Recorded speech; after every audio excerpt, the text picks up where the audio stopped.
Hello, my name is Joseph Raspberry, Student Nurse Leadership at IPFW. I'm Samantha Ball, Student Nurse Leadership at IPFW.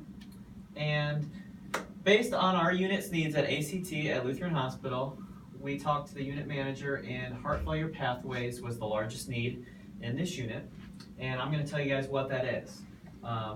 Before we start, we gave out multiple surveys to identify the barriers why the compliance and low percentage rate of completing these pathways was so low.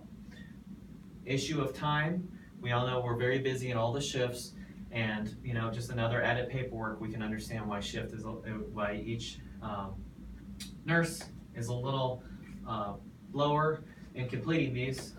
Centralized location, where are these pathways at, where can I find one? Involvement in all the shifts. A lot of nurses complained that I was carrying the weight for the whole pathway. I'd like it if when I'm coming on, this nurse would fill this out. Maybe it'd make me more able and willing to do my part. Making them less forgettable. Sometimes they say they misplace them, or you forget you still have to do them. And lastly, are they useful? Should I even be spending my time on this pathway if they are truly useful? So throughout this whole presentation, we're going to go through each of these barriers and kind of explain what we did to try to tackle those and make it easier for the staff to utilize these. For a lot of the new nurses too, I brought up what the pathways are and they're unsure. A lot of the staff is new, and we're going to tell you what this is. What is the heart failure pathways? It's a system designed to detect trends in patient lab values to initiate prompt interventions. You have your daily labs, your INOs, your patient weight, chest x-ray done, ancillary goals.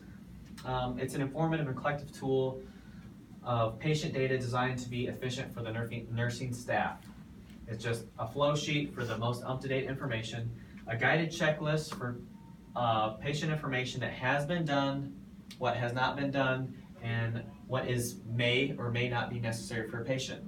All patients may not need a chest x-ray. A reminder for patient education on the side effect brochures. We want to increase that compliance as well, and this is a reminder for that. It's a checklist at the very bottom. And lastly, it is designed to be done at a bedside report. This is to increase communication and also to give the new nurse coming on up-to-date information. Out of the research that I did myself, I found a very interesting study and directly related to our pathways. The study searched all successful hospitals across the nation, and it found 4 that were very, very, very high in quality of care, promoting effective quality improvement strategies throughout, and overall just the highest ratings for hospitals, patient outcomes. And they found 4 common denominators between these 4 hospitals. It was the right culture, it was the right staff and employees, and I think the staff and employees on ACT are awesome. I've been around a lot of the nurses, a lot of different shifts.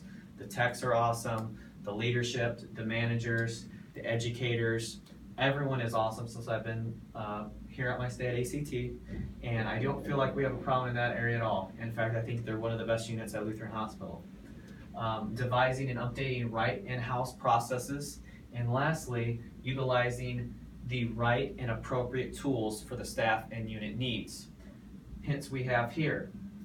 In order for the physicians, nurses, case managers, hospital personnel to make the policies and procedures work effectively, they needed a modern system that provided up-to-date patient health information, tests, results, and other key factors. Hence, here we have again. The main ingredient that they resulted in was the use of timeliness. In the study, it specifically said, reducing time lags in getting patient lab and imaging results. This can reduce length of stay and may reduce disease processes and prevent further harm to these patients. Hence the pathways again. I'm going to let Samantha Ball take over here from here and tell you why. Okay, so why should we use these pathways? First off, it's patient-centered care. Right here we have a tool to document all of the patient care that we're doing for each patient with heart failure. It can be passed on to each specific shift. Each shift has their own section of this, which we'll talk about later, that they're going to do.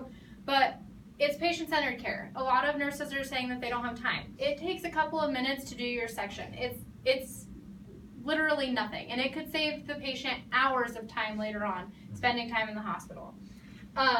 It improves communication between the nursing staff and the interdisciplinary team. So if I fill out this pathway and I pass it on to the next shift, I'm using this pathway as a form of communication with that nurse. Hey, this is what his labs are. Hey, this is what his INOs are. And the nurse has the ability to look back on it. It also helps us communicate with the interdisciplinary team, because if they don't have an AICD and they have an ejection fraction of less than 35%, hey, we need to call the doctor and get a consult for an AICD. We need to talk to the patient about an AICD. There are other things that we need to do with an interdisciplinary healthcare team. We're a specialized unit at the ACT. We specialize in heart failure. This is a tool to help us specialize in heart failure. This is to show that we are tracking heart failure among our patients with heart failure, and that we are trying to do something about it. We're tracking trends. We're seeing how that patient is responding to the treatments that we're doing for them.